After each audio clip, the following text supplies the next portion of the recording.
wonderful. I hope That's so. going to be fun. Yeah. Oh, I hope this thing is working. What does it think? It's Tema, Tema. Oh, Is it on? I don't know. I hope they couldn't hear us. No, this one is for the, I think this one is, Tema, did you test this mic? Is it working, this mic? It's working. Okay, cool. And that mic is also switched. Okay, okay. Are you sure? Welcome to Plasma. My name is Margaret Green. I'm teaching the Media Studies department. Very pleased to welcome you to Plasma, Performances, Lessons, and Media Art, a speaker series presented by the Department of Media Studies, which was initiated by Professors Paige Sarlin, Terry Root, and Tony Conran. I'm very happy to co-teach and curate this series with documentarian and Professor Salma Maham. The series is an opportunity for students and the larger University at Buffalo campus community to hear lectures from some of the most innovative artists and creators working within contemporary media practices. Open to the public, this series focuses on practices and discourses on media art, and the speakers prompt vital questions for our engagement with media and larger culture. So we're very happy to acknowledge our co-sponsors, the Department of English, the Department of Theater and Dance, the UB Techne Institute, and the UB Gender Institute. I also want to thank Paige Sarlin and our administrative assistants in the Department of Media Studies, Elaine Schwartz, as well as Mike Boulard, who is amazingly the technician that makes this magic happen here. So thank you so much, Mike. And just to recognize all the work that happens behind the series. So today I'm very pleased to welcome, and very honored to welcome, new media artist Cheang, who is one of the most formative and groundbreaking new media artists. And we are just so honored to have here, given her formative work in the field of media art. I'm very happy to also introduce Matthew Pham, who will give the formal introduction to Shulei's work. Matt is a graduate student in media arts and architecture, pursuing a dual master's in architecture and MFA. His main mode of work covers experimental film. So please help me welcome Matt, who will give the formal introduction to Shulei.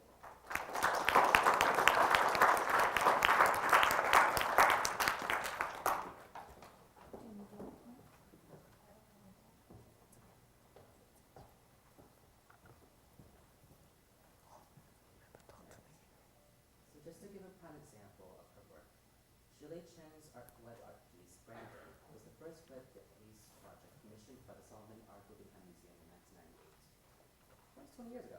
So, in this piece, she explored the tragic events of the murder of a transgender man in Nebraska and blurs the line between gender, cybernetics, and new media. Her multiple mediums, incorporating film, video, and net-based installation, have allowed her to explore themes of ethnic stereotyping, institutional power, and sexuality. As a member of the alternative media collective Paper Tiger Television and co-founder of Kingdom of Piracy, her contribution addresses racism in the media and promotes the free sharing of digital content and ideas as an art form, respectively. As the internet has evolved, so too has her art and receptive technology with it. Her numerous films, including Fresh Kill, IKU, and Fluid Zero, depict science fiction worlds of the future through the lens of our developing technology mixed with the primal instincts of human nature. All of her work speaks to this connection between humankind and its intimate, perhaps romantic relationship with the technology that it creates. As a nomadic artist, having lived and worked around the world, her exploration in life is as deeply traveled in the diverse world of her art. It is with pleasure that I present Shulei Cheang.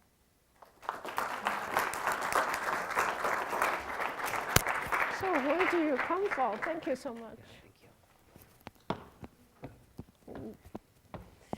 you. Oh dear. Actually, I'm not so used to such a dark audience. Audience in the dark.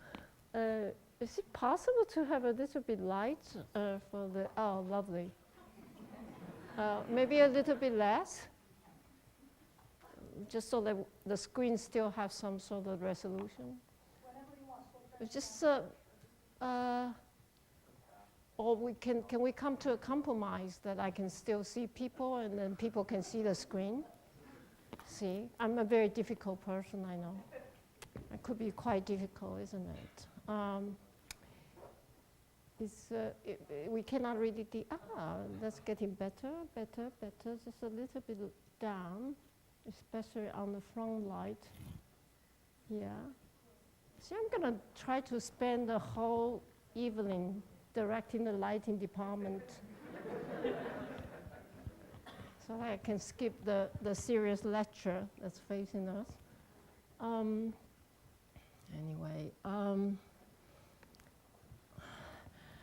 I did realize, as Matt would have said just now, I did realize that I'm talking to the 90s generation, and I did realize, yes? Would you, is that Yeah, oh, that's perfect. this one? Yeah, that's great. And here's microphones. Oh, okay, great, super. Yeah, thanks.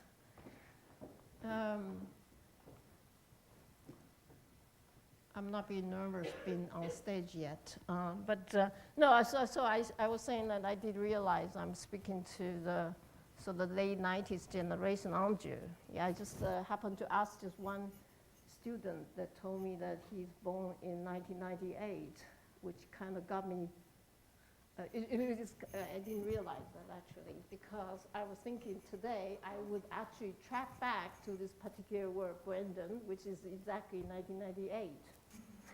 So what's that mean in terms of talking to you about the work that I produced in 1998? And then hopefully, somehow, throughout this talk, how many minutes do I have? How long do I have for this talk? Until when? Do I have to torture myself? Until when? 1 hour. 1 hour talk, okay. So that means, how do I carry myself within an hour from 1998 to 2018? So exactly 20 years, isn't it? Same as a lot of you who are age 20, okay. This is actually quite a challenge because I don't remember, I don't really remember I'm talking to people so young for some time now. So let me see how I actually can navigate this. Okay, so back in, I did title my talk today, let's get back to this, as I-80, Enter the Bionet. Indeed, actually, I did prepare my talk. I could probably read through my talk, but I'm not so sure I feel like it in terms of how do I carry through this navigation. But I do want to thank Margaret Ree and the department to invite me, and since I used to live in New York throughout the 80s and 90s for 20 years. Everything is 20 today, right? So I live in New York 20, and then I moved to Europe, and I've been in Europe more like another 20 years now. So to kind of come back to the States to give a talk, and particularly to talk to the Media Studies department in conjunction with many departments who helped make the project possible for me to come here and give a talk, and then for me to think about to sort of going back to probably the last work I did in America, which was a commission from the Guggenheim Museum for back in 1998, and it was a one-year project, and I would like to get into that. So interesting to reflect back on this particular work, and to, if I would kind of flash backward and flash forward, I have titled this particular talk as the I-80, Interstate Highway 80, Enter the Bionet, and it does reflect the work I did, Brandon, back in 1998, and to jump forward to enter the biomed, the current cinema that I called it an interruptive cinema, actually, the current cinema that I'm developing. So, okay, maybe I catch back to Brandon.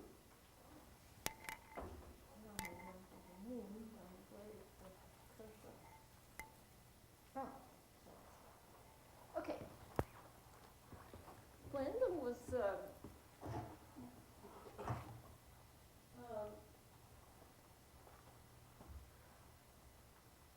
Brandon is a project commissioned by the Guggenheim Museum, a one-year web narrative project in installment. At the time, I think, well, we're going to have to go back to the 90s before you were born, isn't it? Okay. This is very bizarre. I feel like, yeah. Okay, so the 90s is the time that, I feel like in the 90s when I started talking, when the internet was introduced, the first internet artists were born.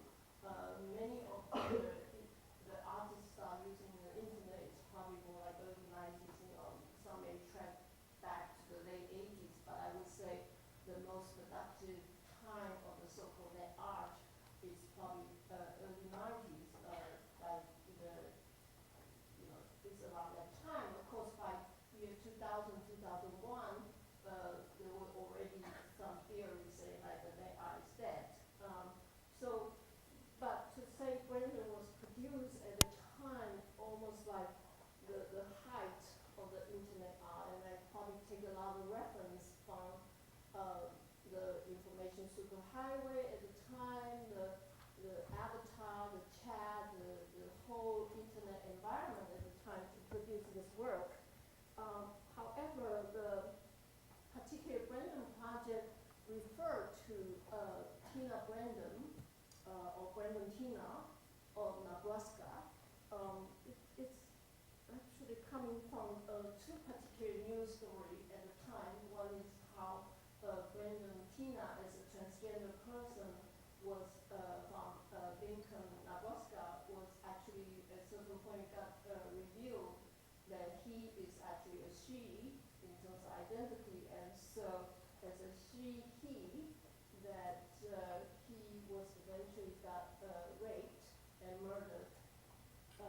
So at the time in this particular 90s, I think the gender issue is sort of emerging, so he, she, and particularly with the transgender person trying to sort of passing or cross over between FTM and N2F. That was really in the very beginning of, I wouldn't say very beginning, of course there was a lot of debate before, but I kind of got into the whole issue of gender fusion and techno-body, particularly with from the trans perspective. Of course, there was a time also, if you're in the media study, of course, you read about Haraway, Donna Haraway, the whole cycle manifesto in the time of the late 80s when she first published the cycle manifesto. So I feel particularly between the cyborg theory and the whole trans technology, techno-body technology is actually quite related.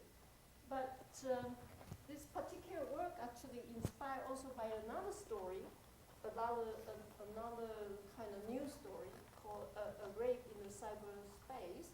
It was written by Julian Dickel and published at the Village Voice in New York. At the time, this was also published, I think, around 92, 93, and it sort of described a particular rape case in the Moon environment, MED environment on the internet. I think it was again, I always like to speak about, like, in the beginning of the net, of the web, at the time in the 90s, it was such a, how would you say that? It's almost a hallucination, filled with a hallucination about the web, about the net, what this medium could bring us. I think at the time there was a commercial no gender, no age in the cyberspace, in the internet, you know. So I kind of, I was quite alarmed rather than happy to learn about this. But anyway, so I thought that I would immigrate myself to the cyberspace actually. So by 1994, I declared myself relocated to cyberspace and homesteaded the cyberspace. So it's pretty much putting myself out there in the cybersphere to enjoy the utopia of no race, no gender.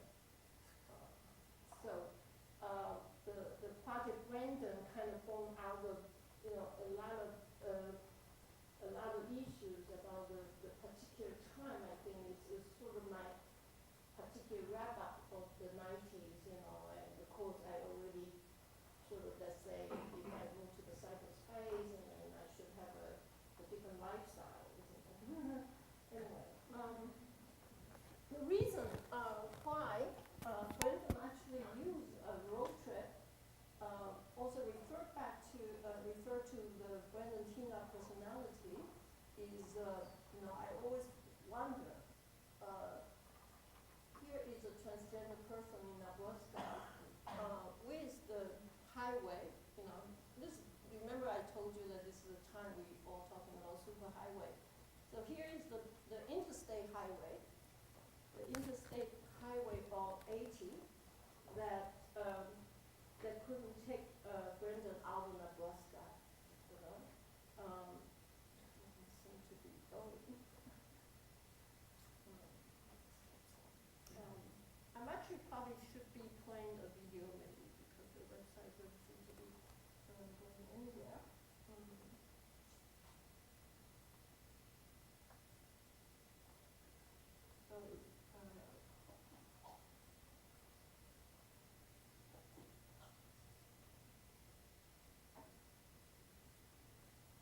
I'm sorry, I show you all of everything here.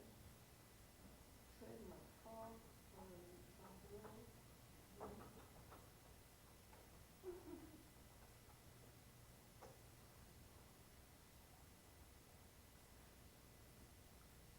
Okay, I think it's better I just present a video of this project because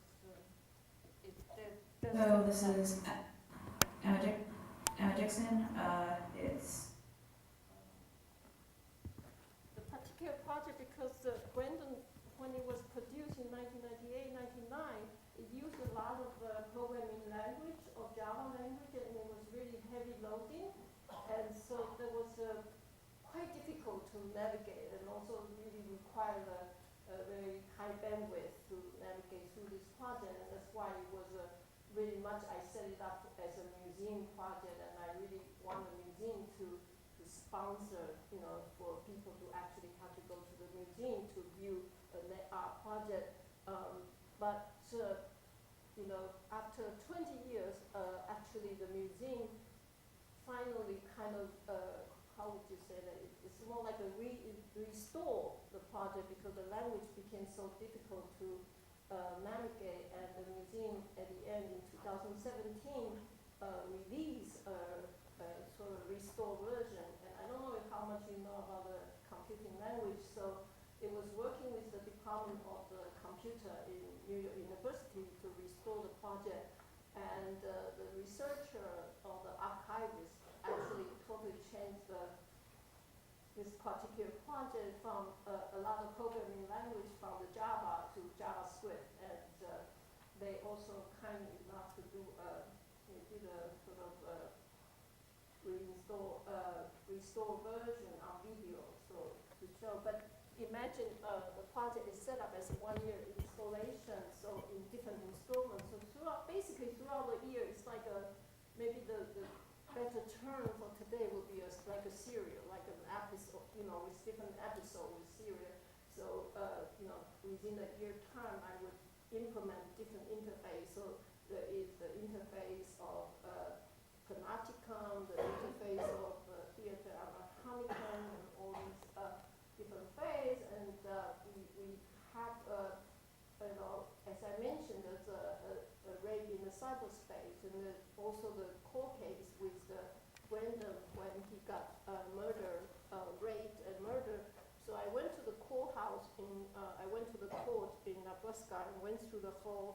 trial documents of Wendell, for example, and then particularly refer to a transgender person that when the court case is actually quite intriguing because, there was a language like, how could you say you are raped if you are actually a man?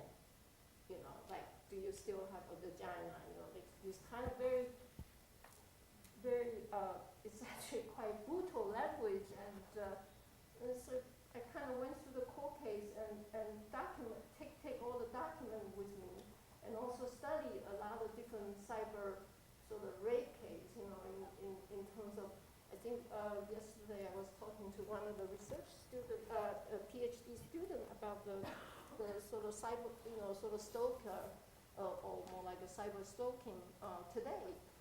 But this is back in the 90s when the cyber crime happening on the internet in the chat room, presumably that all the identities can be sealed, didn't have to be revealed.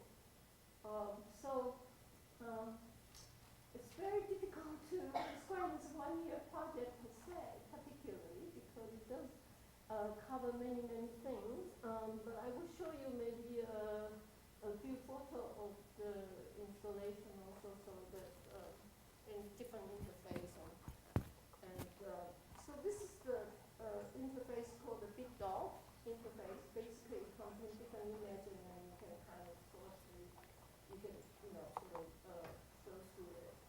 There's this road trip interface, which I use a road trip, sort of interstate 80, and to if you navigate through it, different episodes, different story, different narrative will come up, and mostly a lot of transgender people, the transgender historical characters, the story how they get, of course, it's really a whole totally different history at that time to get into many of the real person, the encounter and discrimination, also violence, a lot of violence, actually. So this road trip interface that allows you to encounter. I also created this interface called, this one is actually Panopticon interface. So if you probably all know about the Cheang inventor's Panopticon. And so the Panopticon interface is actually a kind of all surveillance interface, like including housing all the patients of the gender deviants, and then also housing all the sort of hospital surgery procedure for gender transformation. And that is the theater Anatomicon interface. At that time, 1998, I actually I went to Amsterdam, and there's a media lab called Bar Society. In it, there is they have a theater Anatomicon. If I can jump to here, it's a real space, still exists. It's when in the 17th century that Rembrandt could do all the painting of the sort of dissecting body painting, that you probably know.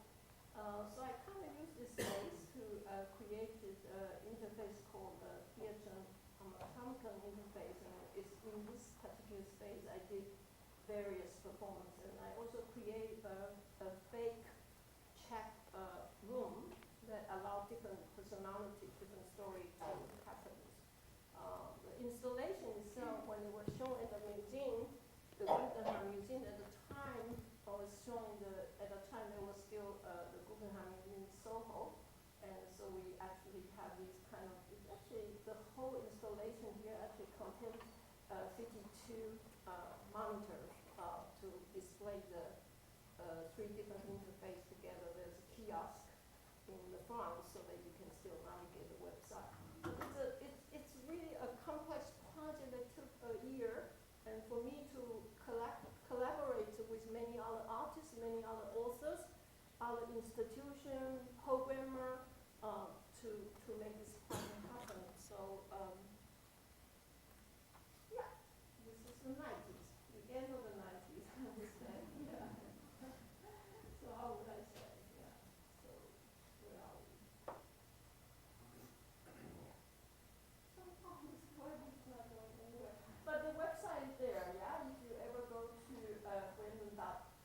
Tianhan thought, oh, we finally come to the road trip. Yeah, okay, so now we can probably try to navigate. But probably I should not wear out this project too long. Since I'm still trying to go through my 20 years of life with you here within an hour, isn't it? So I do have all this list of the project that I thought that I could kind of go through. But I don't know if I ever gonna cover everything, but I would love to maybe, yes, I would jump to this Lock the Baby project. This was in 2001, I conceived this particular project, Lock the Baby project. It was actually inspired, also derived, actually, by another news story. This was the time that I feel it was the kind of the bioscience, the Dolly Polly. You know about Dolly Polly, right? The sheep, the clone sheep. Yeah. Oh, good. So then you have the Dolly Polly, and then you have at the time the bioscience is kind of developing, and then I remember the news story was like, oh, the Italian actually have created the clone baby in the lab. But it's a big secret because it's considered illegal. So it was just such a story, and then you always wonder, this clone baby. So I decided to make a project about clone baby, and I create. I don't know if you probably read a bit of my bio somewhere in the newsletter. So usually in a lot of my art project, I create a kind of science fiction scenario so that I can be free to imagine different narratives and different possibilities. So the Lock the Baby project actually imagine that there is a transparency, what do you call it? I call it DPT, Dolly Polly Transparency Company, that actually is secretly producing clone babies in the lockers in Tokyo. It's kind of using the Tokyo. In Tokyo, you have all the subway stations always have a locker, and I kind of figure these are the best place to create secretly have a test tube baby produced here. So that's why you have a locker here. But of course, also the Lock Baby project also referred to a particular novel by Murakami at the time called Coin Locker Baby. And that particular novel actually referred to after the Second World War, how the unwedded mother, particularly when they had the interracial baby with the American soldier,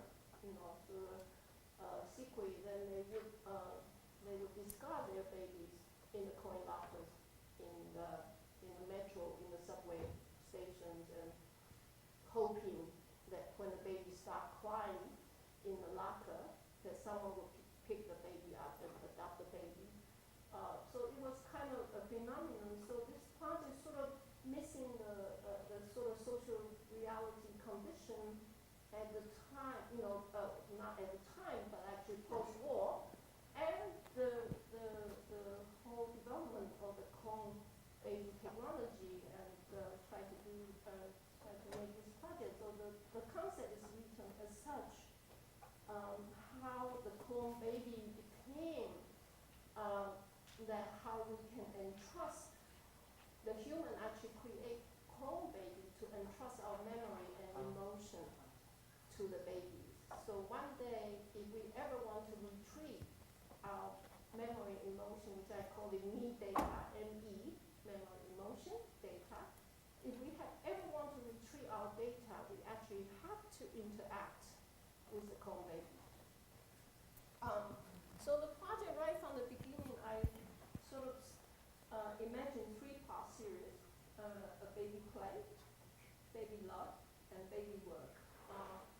At the time when I conceived in 2001, I thought the whole series would take me 2 years to finish it, but indeed it took me 11 years. Don't worry, I'm going to talk about another project that took me 17 years. And then I'm standing here 20 years later. So baby play, it was And in baby play, I used a football, table football, I think in America it's called. So like a table football with clone baby, and then for human to play with those clone babies to retrieve the data. It's quite the installation was realized at NTTICC in Tokyo. Is quite a high-tech museum. And so I was able to make a very large-scale football. So instead of, usually you had this 1 meter, 1.2 meter maybe football, but the football here was actually quite big in a huge gallery. It's, I think between the rod, each rod is like 1 meter apart. So when the audience play it, you actually have to run around to play with the ball. The baby was actually made from grown-up material, so it's there's another image. And what happened was the installation is actually quite high-tech and involved a lot of different media technology. On the floor of the gallery, underneath, there's actually 36 sensors underneath. So when the ball starts being turned around and being rolled around, every time it would touch different sensor, it would trigger different sound, different music that sort of trigger the memory and emotion. So that was as I say, the whole project was set up for human to interact with clone baby to retrieve the memory data. The next piece was called Baby Love, was realized in 2015 in Paris at Palais de Tokyo at the time. The Baby Love was set up to say, it's still all about human being interacting with the clone baby. So this project was made out of 6 large-scale teacups. Each teacup is 1.7 meter wide diagonally. There is a baby installed on the teacup. Human have to take the teacup right with the baby, and the baby actually was taking all the data, the me data from the internet. I also set up a website. At the time we were using, we don't have iPad, iPhone at the time, right? So it was just a small computer display we set up so people can, in the gallery, people can upload the love songs, but you can also upload on the web. And for the baby, when you sit on the teacup, the baby actually have the speakers and computer and the Wi-Fi installed. And so you take the teacup ride and you enjoy the love songs with the baby. The teacup is movable, and each teacup is a mobile unit, equipped with a baby and all that. There's some installation picture here, but I will probably show the video, yeah? So this is the Baby Love, the second edition of the Lacquer Baby project. The third edition of the Lacquer Baby project is called Baby Work. I think this comes the most difficult part when you have to work. By the time I thought, I really thought that I would finish this whole series, in 2 years, it should be no problem. So by the time I do Baby Work, actually was 2012. And this was the time, I think by 2012, almost like nobody is using keyboard anymore. So I decided to do a project with the baby to assume that all the human emotion, memory, the way how we have been working with keyboard all the keyboard has been discarded. So you actually are working with, we totally enter keyboardless, keyless, keyboardless era. So the idea for the Baby Work is to presume that the audience, the viewer to the gallery, become the babies and have to work. They have to actually pick up all the keys and reinstall onto the board. the particular image in below is what I did was I took out all the keyboards. Inside the keyboard, you have this membrane, which is the diagram that, you know, and even if you take it out, the membrane or the keyboard still works. And in the gallery, you will see a lot of keys, and the audience actually have to put the keys back to the keyboard membrane to retrieve the sound data. But, okay, for this project, I will show two videos. I will show probably baby play and baby love video only, okay? Oh my goodness. I just this so soon.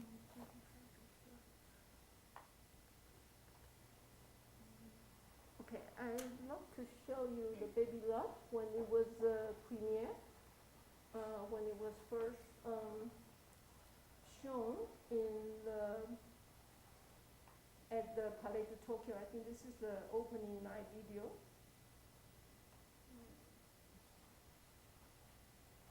I can't seem to get into the full frame with the computer. Oh, okay. Okay, so I'll show this video.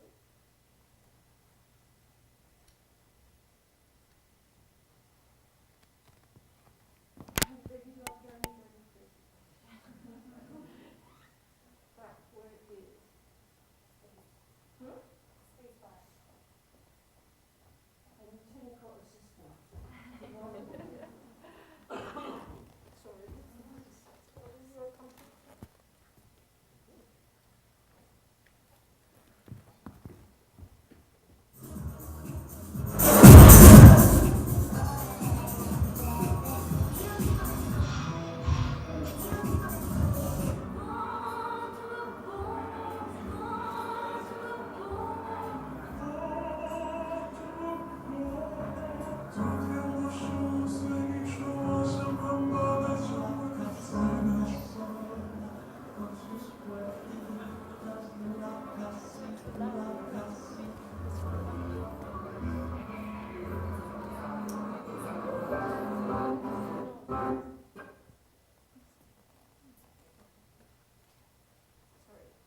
What happened to the sound? The video is the sound. But the sound.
It's sort of explain how the teacup is built, you know.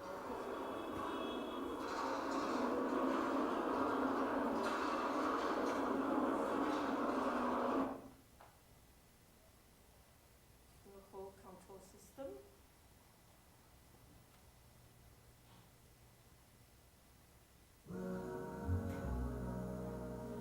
Je t'aime et je t'attends, et ça fait mal de je t'aime et je t'attends, et ça fait mal de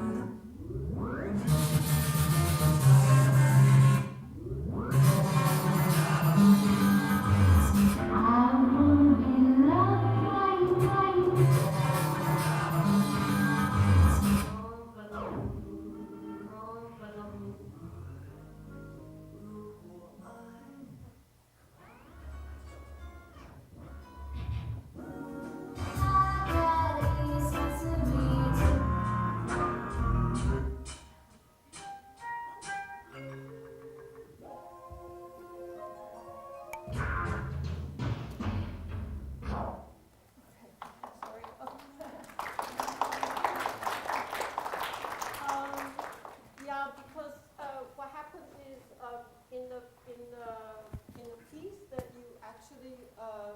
control by turning the wheel. It's almost like it's like a DJ. It's almost like you're spinning the record, right? So and the song is being retrieved from the internet, but we actually it's actually quite clipped. Yeah, it's a really little clip, and so every time you download, it's only clip a little clip, and then the teacup you can also drive in 3 different speeds, and then you turn left or right, it actually switch all the sound.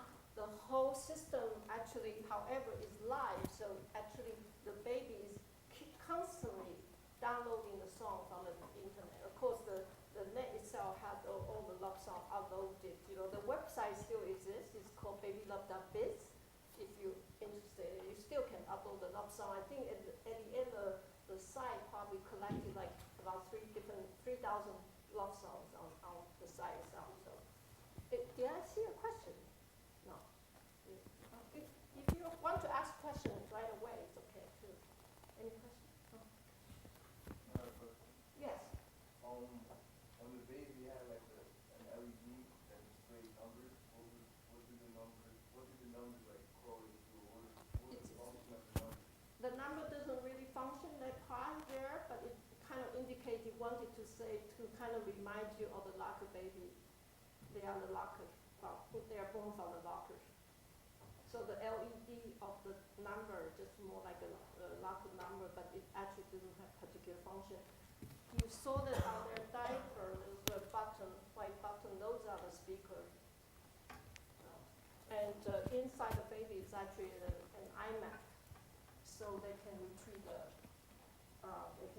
from the internet the data. I will show you also the baby work. I don't show you the baby play, but I will show you the baby work too. Hopefully you could wrong.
Get the sun out.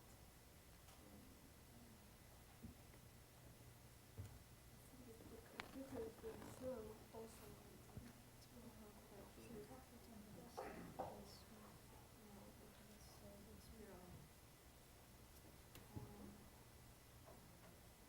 After one time, I can play it faster. Okay, turn for coffee. Anyway, you sort of see that the installation, you could hear some sound. What happened was every time you put a key on the membrane, it actually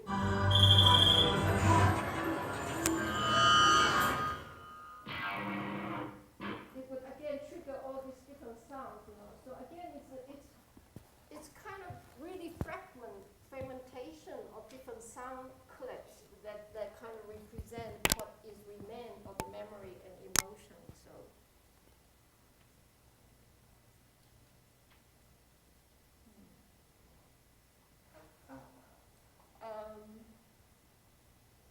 there's different mechanical involved. The picking up the keys to put it on the wall, and also I did this performance with that was able to play different sound.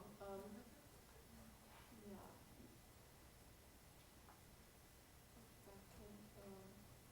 It's a shame that sound is, computer is very slow, it's very old. Yeah, okay, okay. Okay, maybe see if I can replay this particular clip.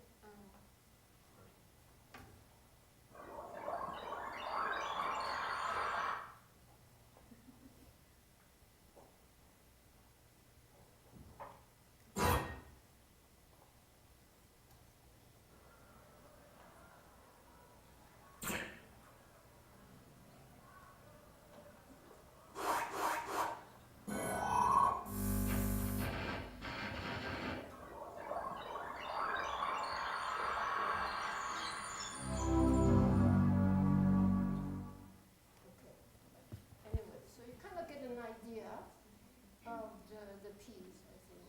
I think if I would do it on the internet, it would be more impossible.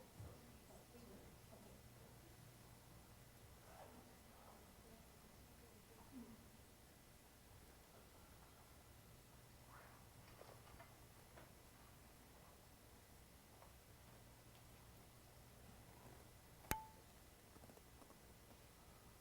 I have a simulation on the website, the babywork.biz, and so.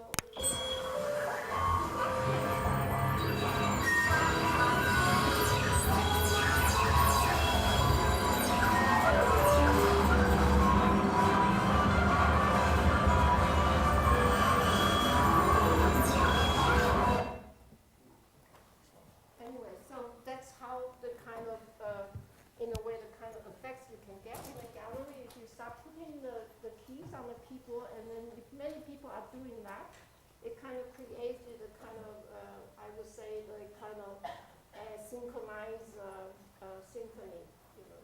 But it's all very fractured. I think every sound bite, the clip is maybe 5 seconds or 3 seconds long, so you kind of getting these. It all referred to, you know, by the time of the baby work, baby love was all referred to the love song, but baby work is all more like a computer sound, you know, including the sound that you heard or the computer being shut down. So it's kind of the memory of the computer era. So, anyway. Okay, now, where are we?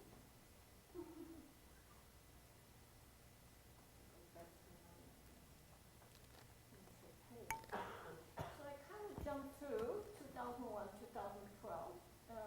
So now we could have different directions to go about this, and probably a short time too. I would probably skip my current project called Ampong 2017, which is in development at the moment. I would like to jump to the feature film. I also have this different strand of work.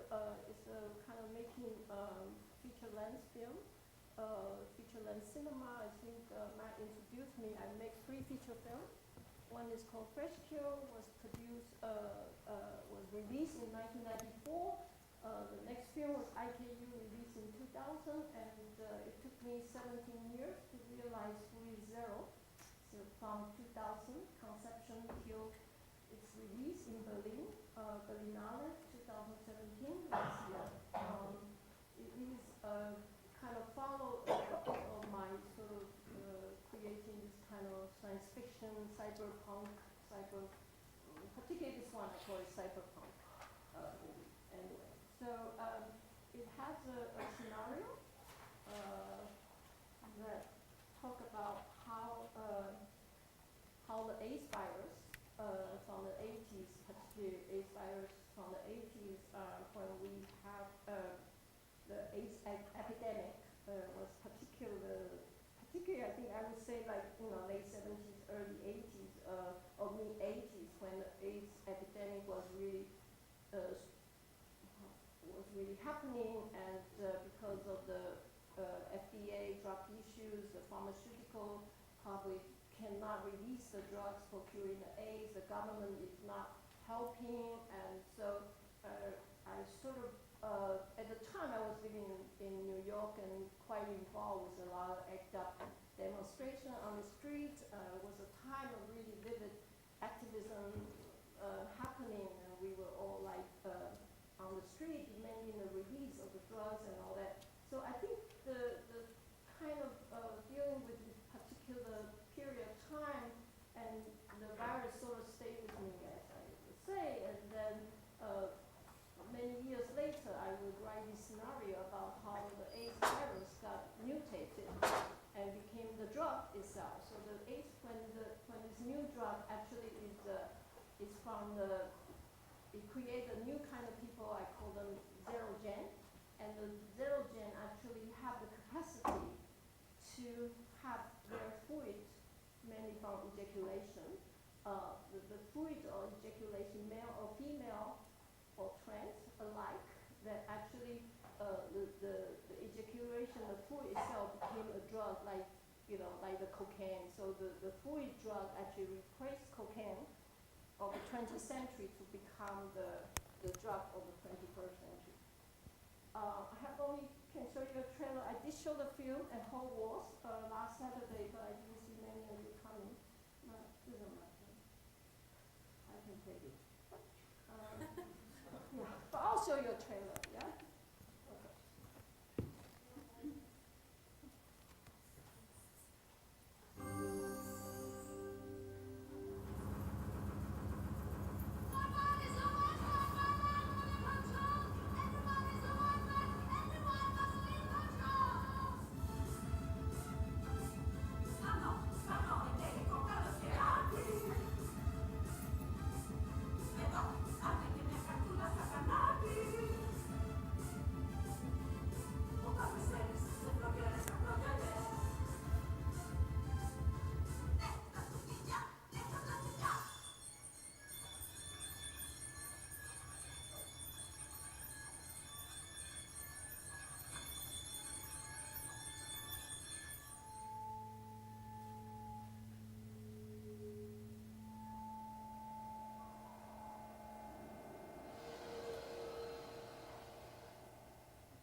Yeah, so that was just released, and actually I'm trying to get it shown in America at the moment. I would have a couple screening in New York this Wednesday and next week at Columbia University. So if you happen to be in New York, let me know.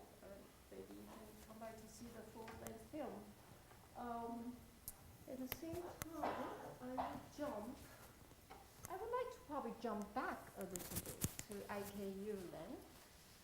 IKU is another movie, as I say, is my second feature, and this was made in Tokyo it's actually an article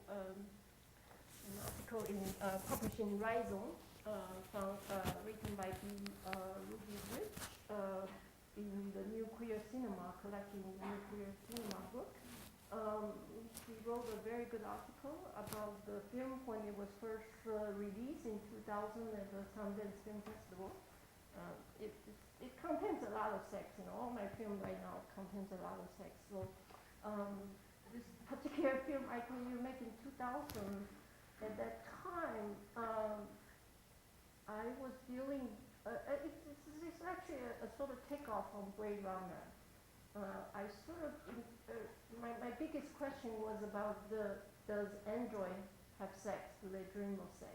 Because I think one of the things in Blade Runner is that you never, apparently the director probably had shot a sex scene but was never shown.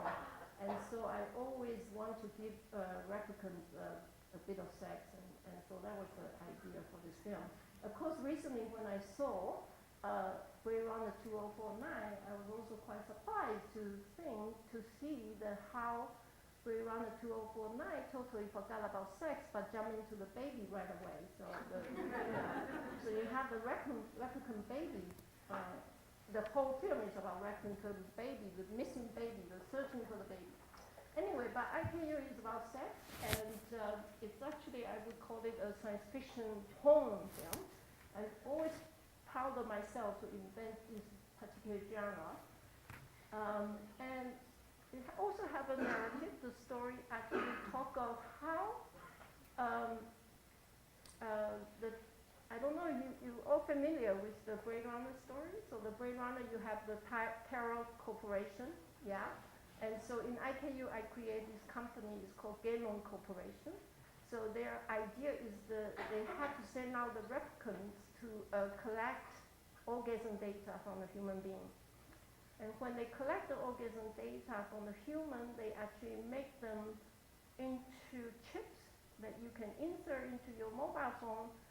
You can download all kinds of color data, orgasm data, and play it and can get an instant satisfaction, sort of orgasm on the go. You call it on demand, isn't it? But, on the go, on demand. This was IKU at the time, and I also, so IKU actually in Japanese means orgasm. We put in a bit of that, looks more like data. The IBM IKU. So for this particular film, so we send out this IKU coder, collect human orgasm data that we have, instead of Blade Runner, we have IKU Runner, who actually would chase down those replicants after their collected orgasm data, the hard drive body is full of the data, so they download the data and make into the chip. So it does have the coders and the runners in this particular piece. I don't show a clip here. I also show this film at the Squeaky Field on Friday. So if you can see. I would like to jump to my current project. Actually, is trying to make a sequel to IKU. I love the idea of sequel. I wish I could keep making sequel. So I'm making the IKU sequel, so I just turn around the IKU so it becomes Yuki. It's easy. So the new title is called Yuki, and I have been developing this project since 2009 also. And in 2009, when I start developing this project was actually, I went to a media lab in Barcelona called Hanga, and I kind of, at the time I wasn't particularly think that I would make a feature film, so I sort of make the project as a kind of performance piece and a game piece, and so it became a Yuki, the bio performance EP, the bio game. I would just tell the story a little bit about this narrative. The Yuki story actually picked up also from the IKU, imagine the replicant with their hard drive body, once their orgasm data was retrieved by the big corporation, that they are piece of junk, right, electronic trash. So they got dumped on the e-trash, and then from the e-trash, there was like, a lot of my work also set in a kind of post-internet net crash time. So on the e-trash, you have all these people working, try to restore the net or picking up junk pieces and doing whatever, or the geek thing. And so the IKU coder was dumped there, and they try to revive themselves. They try to rebuild their system. Somehow they also sex with all the geeks, and in between the software and the body virus, they became contact, that they became the virus themselves. So they are the virus. The Yuki actually is the name of the virus. Now, meanwhile, remember we talked about the Gaylon Corporation in IKU. They was the one sending out the Blade Runner to collect human orgasm data. So they also, the internet has crashed, so they cannot really do this kind of home empire on the net business for the downloading orgasm data business. So they also switched their operations, so they decide to occupy the human body. So they took over human body, and they reconstitute or reprogram the red blood cells, the human red blood cells, to create the bionet. Yeah. So the bionet is actually inside human body. It's hard to explain, isn't it? Are you getting it? Okay. Oh, super. I'm actually trying to find producer, try to find money, so I hopefully make sense when I'm doing the pitch here, even with the 20 years old, right? Okay. Yuki, the project currently in development, it will be an interactive cinema, not totally interactive. There are some interactive elements. Currently, what I'm doing is actually building a sort of 3D landscape and also creating these bionet. In the particular 3D landscape, I'm totally building the scenery inside the computer, so the whole e-trash bill, the whole city is actually made out of the computer motherboards, all the CPD, motherboards, keys, whatever. That's the city of the imagination I have at the moment for this new film that I would build the e-trash bill. I have been working a lot with e-trash. Actually, this is a photo from when I was doing the development in Hanga. I went to the Barcelona e-trash recycle company and asked them to give me some e-trash with a truck that went there to say, just give me some trash so I can decorate the set for my residency to do some performance in there. But they say, I don't give you the trash from here, but tomorrow we will go to Barcelona city and we will collect e-trash in the city. And I will bring the trash to you. So they brought me the trash to my studio, about 1,200 square meter, and they brought 4 tons of e-trash for me. So I ended up having to live with 4 tons of e-trash for a month. That was a bit tough. Anyway, so what should I say? Development. The whole project is currently in French. So we're looking for French money at the moment. I have to do the translation. Although it's actually, I wrote it in English and it got translated into French. Now I have to translate back to English. So this is the whole development of project. As I say, that there's a whole glass cells and all these kind of things happening. If I have a bit of time, I will show you how when the project was a viral performance, a viral game, which is very different. Maybe we could talk a bit about because I'm sort of running through all my work at the moment, and we didn't really talk about the medium or medium per se, but I would like to have a chance to talk about it. But for example, a project like Yuki, when I first developed it, I thought that I couldn't really make another film. I couldn't find the money, so I think about it as a performance and as a viral game, and it's like a 2-part. And as a viral performance at the time, I got hold of 18 performers in Barcelona, and we basically tried to portray Yuki in different characters and how they interact with each other and how they get viralized. And the viral game is actually work with biosensor. So I sort of developed this biosensor that the audience can wear, and you enter the game with the biosensor. The biosensor detects your sort of physical data, the blood pressure, heartbeat, and the whole idea is to interrupt the blood cells production of the Gano Corporation. It's quite abstract, but if I have time, do I?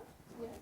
Okay, I will show maybe if it works out. I will show how the 3 3 different aspects of the Yuki project. So this is when I did a viral performance. Actually, I performed this project as a viral performance. At the end, it's more like a live cinema, light coding, AV performance. And usually, I work with a lot of noise artists. I bring a lot of noise artists to jam, and I also process the video live as a kind of like how the image gets viralized. But let's show this video then. It's 5 minutes long, I think.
UT virus was born out of the e-trash. And the second part of the viral gain actually did, maybe I probably didn't carry this part of the narrative. So the Genome Corporation, after they dumped the IKU code, they enter the human body and start building, with the blood cells and building the bionet. Now the virus, UT virus actually, after they became the virus, they actually mobilized themselves, propagated and mobilized themselves, and enter the bionet to try to infiltrate. It's a very activism story. Try to infiltrate the bionet and try to take back the orgasm data that the genome had stored for the red blood cells to process. Well, anyway, it's a bit complicated. But I showed the installation when we do this as a game in the gallery space. This was a documentation that was shown first time at the Pixel Festival in Norway. So it's actually built with everybody have to wear a biosensor. And the game can be played between 2 people and 8 people. And you sort of have to play the game together to defeat the bionet. So the data kind of got collected, and we calculate the score, how many blood cells you can defeat.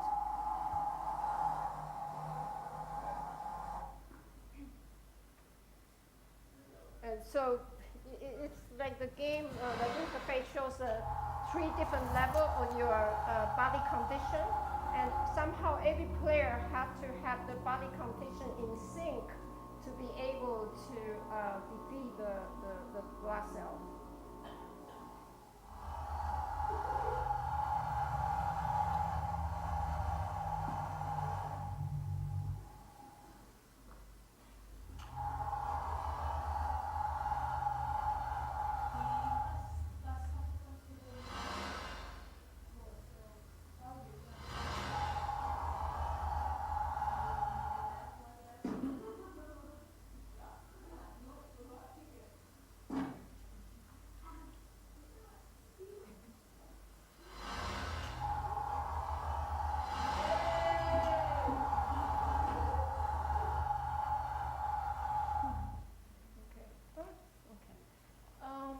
I'm just going to quickly show the last video I will show, and also to conclude my presentation is the 3D e-trash bill that we are currently developing. Of course, I'm working actually with a 3D game engine designer.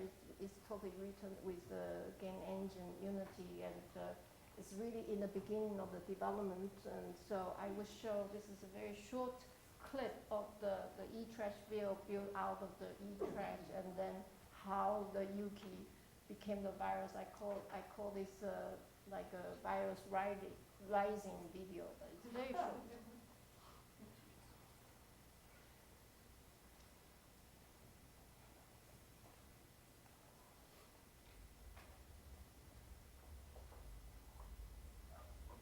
It's just a landscape we're building, so you count.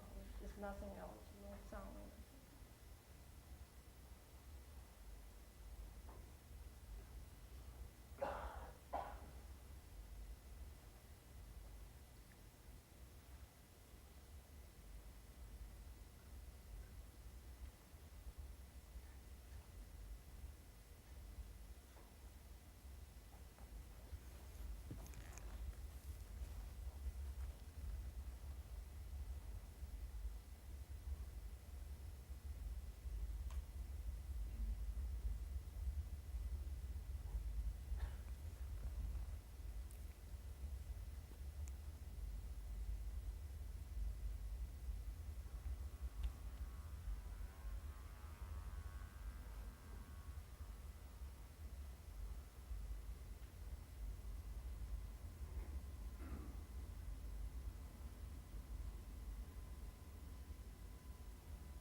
That's it.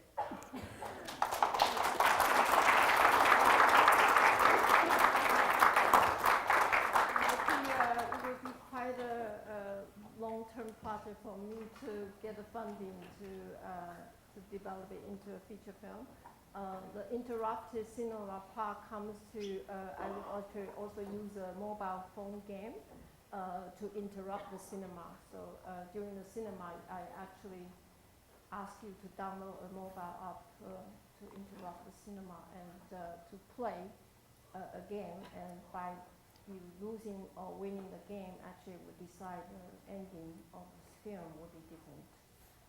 The technology is there, it's been developed, it's not a problem, but for me as a feature film to raise the funding will probably take a bit of time. So, but I would say this is the first time I show this clip here, so great. Thank you.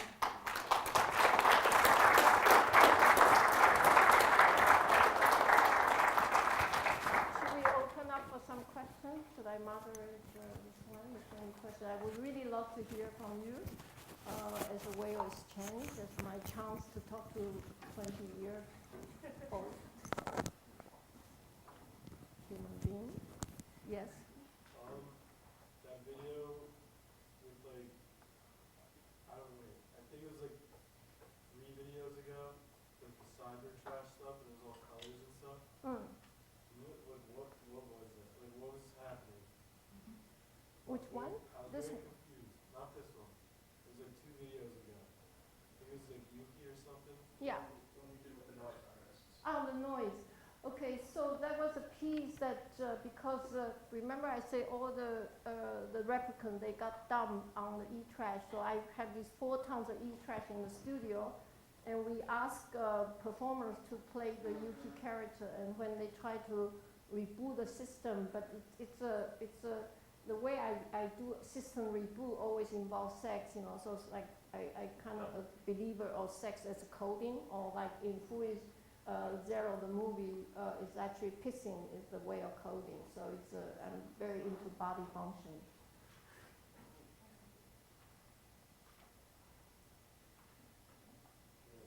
Yeah. Are you asking how the video was processed? No, I was confused with what was happening. Oh yeah, because yeah, because the video is quite maybe not so quick, but I was actually doing the live processing of the video during the performance. It's actually at that time I make a film like a 72-minute film with different performers elements, but during the performance, I would gather together a lot of noise artists to make really strong sound. You know, for me, it's like a span, kind of to the virus, and you know, for the virus to happen. And meanwhile, I have a coding. I have a patch, a pure data patch that kind of a visual patch that I was able to viralize the image. So when you see the image actually got viralized and got code, and so it's like. It's quite, what would you say that, what's the word? Well, experimental or quite, you know, but if you see the performance, you know, it's like a 72-minute non-stop of sort of sexual assault on the screen, and then also the noise is usually, you know, sometimes I perform with 30, I think the last time I performed with 30 noise artists in Denmark back in, was 2 years ago in 2016. So every time I do this performance, I actually go to a city and I make an open call for the noise sound artists to join me for the performance, and we usually get, you know, sometimes 10 artists, 12, 15, you know, but the last time in Norway we had 32 artists join. Yeah. What was the name of this piece? This piece? Yeah. It's called Yuki, like IKUC called Yuki. This wasn't the viral performance. What was this? So this one is actually the landscape, it's almost like the set I'm trying to build for the feature film called Yuki. So basically the Yuki project, as I say, when it first conceived in 2009, because I know that I would never raise money to make a film.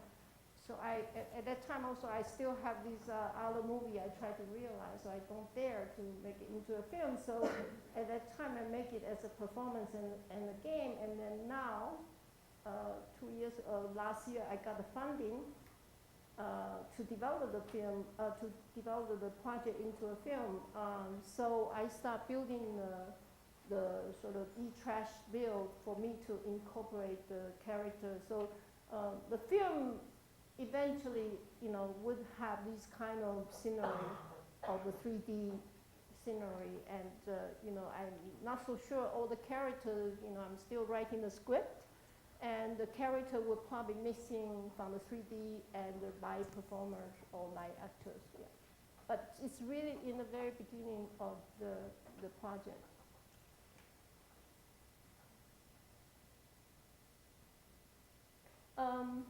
Yes, please. It's not so much a pointed question, just a question about your process. Because to me, child of the 90s, a lot of your work seems to be very cited in the milieu, the sort of aesthetic milieu, not only of 90s technology, but also of the discourse around HIV/AIDS in the 90s and the discourse around gender identity in the 90s as it's emerging in gender studies and also in anthropology. And I'm wondering, as in society, as our sort of general cultural discourse has changed around viral identities around HIV/AIDS and the way that we treat HIV/AIDS, and also our general cultural discourse around transgender identity has really, I'd say, opened up. Yeah. And it's something that is much more on the face of our society. I'm just wondering how your own thinking with regards to how you negotiate that space has changed over the course of 20 years, because the way that we talk about it in society itself has changed. I don't know if that makes sense. I've been trying to figure out how to really phrase it. It's, so it was quite funny because like when last year the Guggenheim sort of relaunched the Brandon project after the restore, after we write the whole program, that the museum itself is almost like rediscovered that they actually had commissioned a project on the web about the gender fusion back in 1998, 1999. So they have themselves to congratulate, Of course, it's, I hope a lot of my work, because it takes such a long time to do my work, so, like Fui Zero I talk about, it's all about AIDS virus, and also in the film there's a lot of, different sort of body function, fixing as a coding, different ejaculation, how the fluid become the virus, contain the virus that can make human being feel high.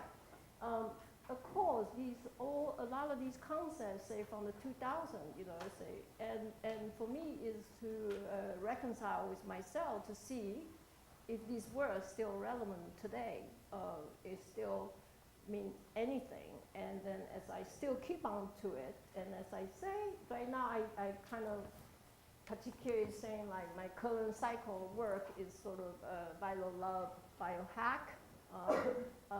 I'm someone who kind of turned the negativity of the virus into positive. I love virus. I have these, I want to do a project, like a lot of my work now is my, sort of my, I call it my necro-political viral love, So it sort of turn your enemy into, different identity, different entity. As far as the gender fusion part, interestingly, last year I also did another film in Madrid, and it was actually a commission from the Madrid Pride 2017, and so I got to work with a lot of sort of queer young generation, and one thing was great was to encounter a new generation of more non-binary. And it was a very positive experience for me in terms of this generation. I actually have a new term for it. I call them the neo-ultra-punk. And actually, I'm going to make a conference on this called neo-ultra-punk in ICA in London in May.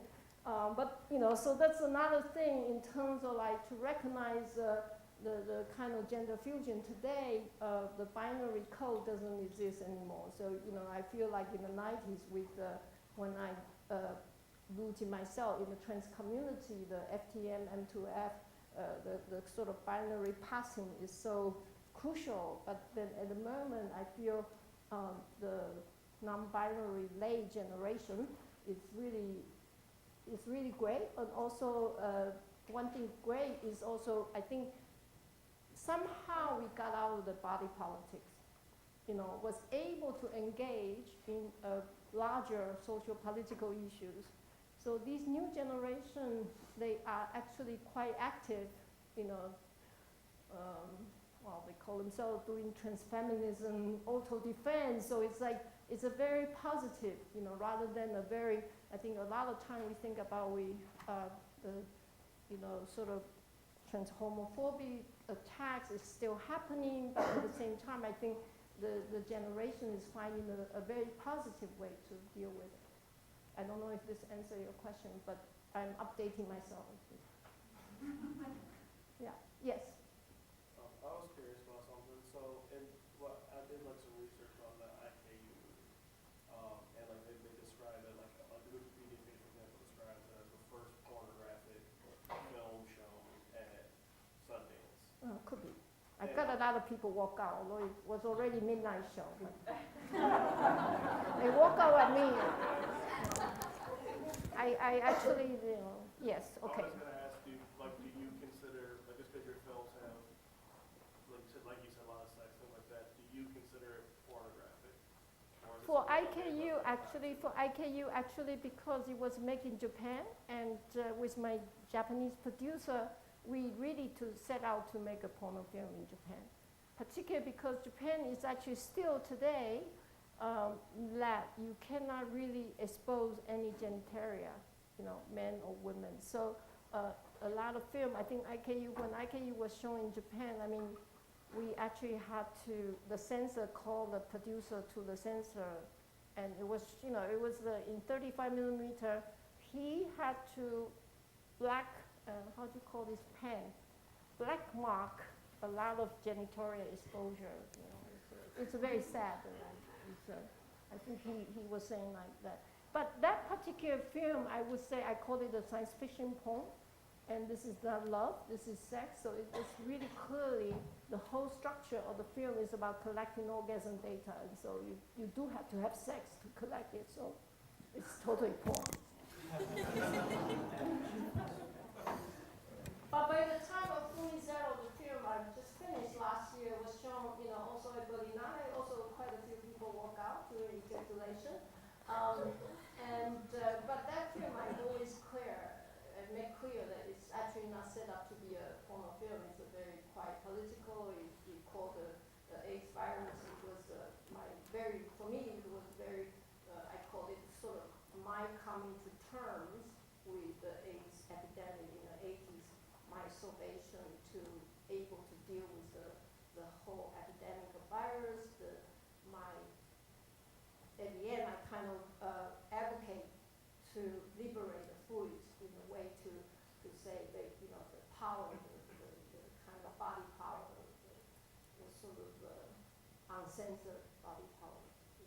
Although it's the new movie Fully Zero, I didn't get to show it in Sundance, and also it's having a hard time to get released in America actually. So it took a year since its release last year in Berlinale. It took a year for me to come here to personally show the film at Hogwarts as USA premiere.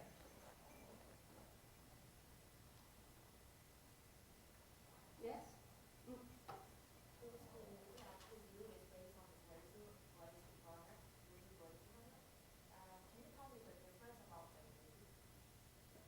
Between Blade Runner and my film?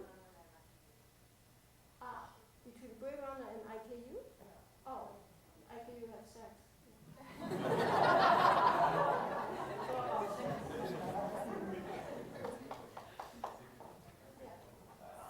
Actually, I was trying to say that I can see why you would have problems. You can show especially in Western films, particularly in America, you can show films of violence, explosions, and gore very easily. You can put that stuff out there like that. It happens all the time. But sex is, you know, there's still a segment of this population that freaks the hell out over sex and sexuality, sexual imagery, and the actual physical act of sex. Yeah. And that's like, and we're still dealing, and this country's still dealing with that sort of, I'd say, almost backwards mentality about how we think of sex and sexuality, and are coming to terms with that. And I could see how some of your film being science fiction porno would have some issues getting out in America. I can imagine that would be a issue because, again, you have segments of the culture that's very, you know, hesitant or afraid. Yeah. I think that's probably the thing, you know. I think one of the distributor asked me, the first question he asked me is like, is there any frontal? Frontal. You understand, right? Frontal? I suppose it to shoot the cleaners in 45 degrees. It's actually 90 degrees. I was gonna ask, did you ever, you said you were having trouble getting to distribute in the United States, not only if you wanted to show it in a specific place, or even if you wanted to like put it on the internet to be viewed in the United States? I think the way that the film market is going these days, you know, at a certain point it will go for the video on demand kind of distribution, which is either I think in the early days, like IKU never got a cinema release in the States, it went out to the DVD distribution right away. I think you could probably still get it from the Amazon, of the IKU DVD copy of all the. It's not a collector's item. You know, last time I checked, the price was actually very high. I lost the mic. Yeah, so I don't know. I still would like to, you know, I'm thinking this is a very important issue for me because I really believe in collective orgasm.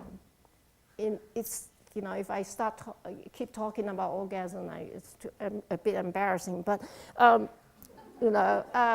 it's really the idea of collective orgasm is like, you know, we are now in your internet era, you're looking at porn. Of course, porn is nothing, right? You watch porn all the time on the net, or it's totally available.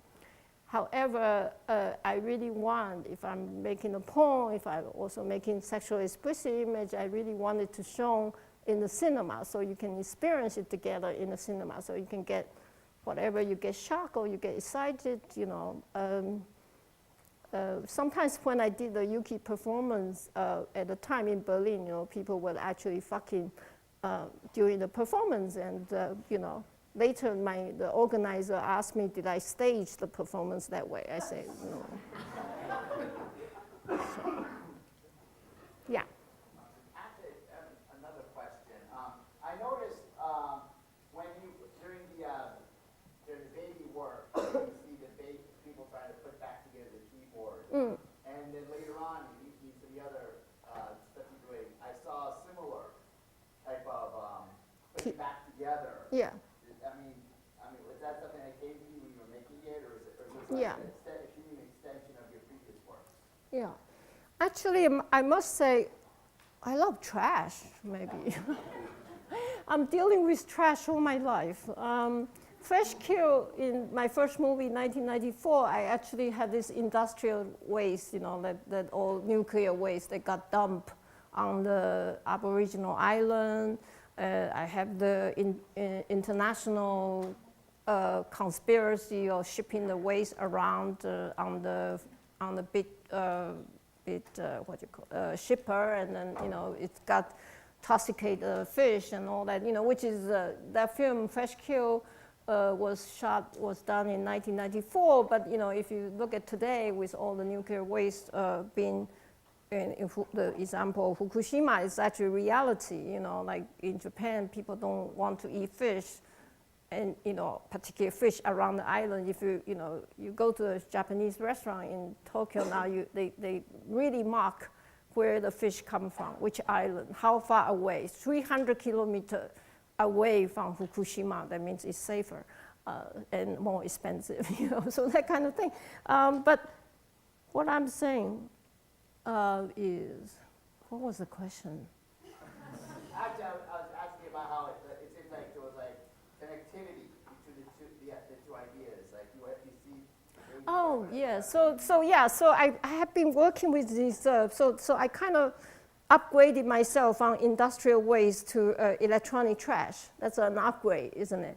I actually went to, in 2015, I also followed a project, a research project on e-waste, went to Africa and China, for example, and the whole dumping of the e-waste still exists, and in Africa, actually, you see the people actually, try to manage the e-waste from the first country, and it's quite a process, and so that's that, and I also I have other work that deal with compost, food trash, So I do that, but then I think for me, I think if I already presume my work is post-internet or post-crash, back in 2001, I make a project with garlic. Actually, I didn't even get in there.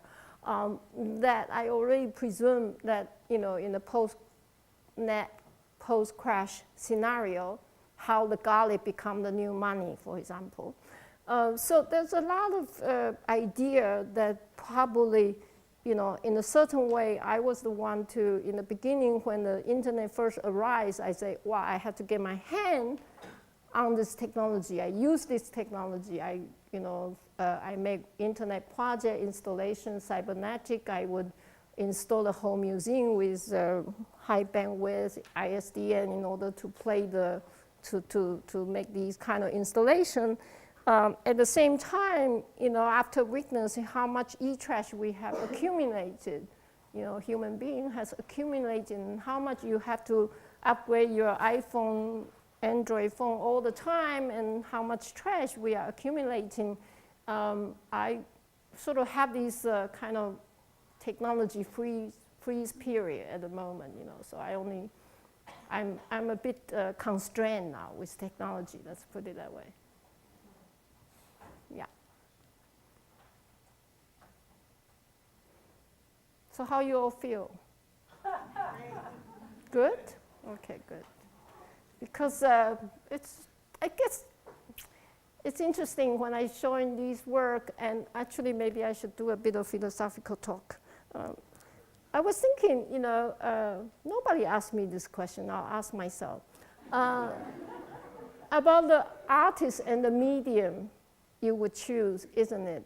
Particularly for you now in the beginning of study the media studies, then you have all this possible medium you can use. You had all the technology, you have internet, you have social media, you have the mobile phone, you have VR, you have virtual reality, and all the game engine and all that. And then at the end, I guess the question remains for the artist would be, which medium would you choose for a particular subject matter you want to do, isn't it? Is that a big question for you? Yes? Okay, it is still a question for me. So I think it remains a question, and in a certain way, a lot of my work, as I said, that I start experimenting with all these different media, and sometimes I feel like, wow, I should not commit myself, say a work can only be done with one particular medium. That's why with Yuki, I was trying to do installation, I was trying to do performance, I was trying to do game, but realized that at the same time, it was very difficult to distribute the work. The performance takes but indeed, I did this performance 11 times in 11 cities, in 11 different festivals. And the bio game also shown probably 4 or 5 different cities, different space, But still, for me, it's quite limited in terms of the gallery audience. So for me, I really want to try to work with accessibility with the public. I think particularly if I have certain political agenda, you know, who am I preaching? You know, this is old terms like, you know, do I just show in a gallery and, but anyway, I don't have a gallery, so so that's nothing to speak of. But you know, this is a kind of question that sometimes I feel as an artist, you do question yourself, like, what should be the medium I use? But at the same time, why not possible a piece of work can be manifested in different media, and to see what different media would mean, all that, isn't it? I encourage you to do that. Yes.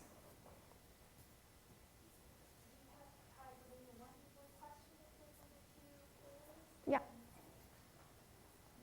Oh, so I will. piggyback on what you said. Yeah. Particular, it's more of like a 2 or 3 part question. Yeah. What particular medium created the most success for you? How you go about getting funded and or capturing the attention of a producer in that particular medium? Yeah. I think that's exactly. You know, I think if you get seriously involved with the work, of course, funding is a big issue. You know, so I went through this whole grant cycle when I was living in America. That you know, you sort of almost got conditioned of your work with the grant cycle. You know, until you get a grant, you kind of cannot function. That's one way of making work. Another way of making work is just kind of go ahead and do it. And I think since I moved to Europe, I was able to connect with different media lab, and, you know, sort of going through the residencies. You know, it's actually the best way to develop your work, you know, using different media lab or residency to do that. As far as the medium goes, there is really no set rules, isn't it? You know, and at the same time, I think, you know, the popular medium, what's the popular medium now? You know, so everybody is doing VR, right? So, I'm still working with mobile app at the moment. Also, last year I did a project with mobile app. Then the new cinema, I really want to work with mobile game. So it's just a matter of you really have, in a certain way, it may work or it may not work, right? At the end, it's when the work got released and you see how the public can get to it, you know. And for me, I have a certain frustration not to be able to reach a public. I think, like, for example, the Baby Love I showed, the teacup piece, that's like the most popular work I can ever do. So, yeah, sorry, yeah.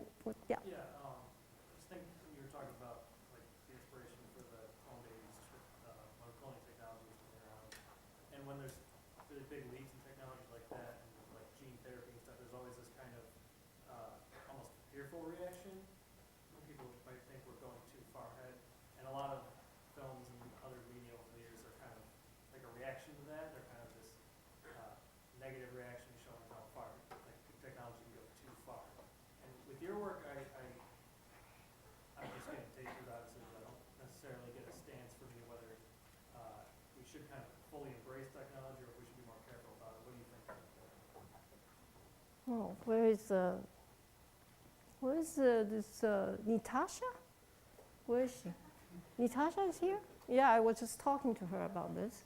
I think it's important to update yourself, to somehow to at least understand the technology.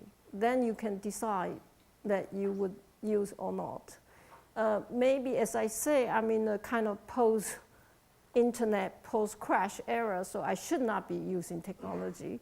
Or, you know, at the same time, for example, this new film, I'm really building it with Unity, you know, a 3D game engine, just because I cannot really realize or imagine the film in a real environment, yeah? So I have to stretch myself by using a game engine to create the set for the film, basically.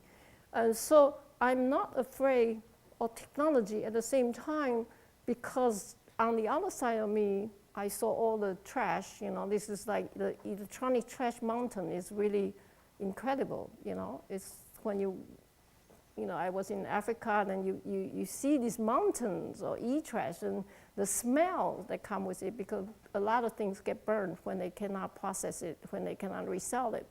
So the smell comes with it. The young people who work on it at age 16, by age 18, they went home, retired themselves because the lung can't take it anymore with the toxic. So it's whenever you see that kind of contrast, how do you reconcile that, that kind of thing.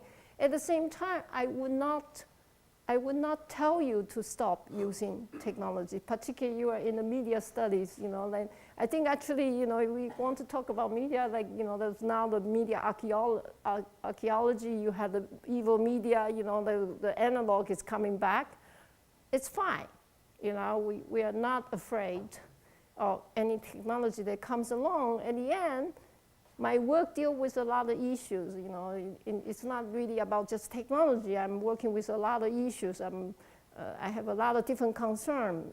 Sex is just part of it. I'm working with network. I'm working with, I'm working on the project with echography machine, DIY, sort of open source DIY echography machine in Paris also. So it's another advancement of the technology that people are trying to develop, the less cost echography stethoscope, So there's a way to utilize the technology. I think, I was just visiting the biolab here, Collabs, with Paul Valouz, the professor, and, it was amazing for me to see the biolab is actually in the art department in University of Buffalo. That's very encouraging. So again, the biolab being used, the biotechnology being used by the artists, of course, there's a different way of hacking it, right? So it's not like the technology being made accessible, meaning you have a way to work with it in a different way, comes to the hands of the artist. And we should try in any way possible to access the technology that's being developed, appropriate it, steal it. Or I use the word borrow, it's probably better terms. I borrow it and I steal it, right? For the cause of the art. So I think that's a good ending, isn't it? Okay.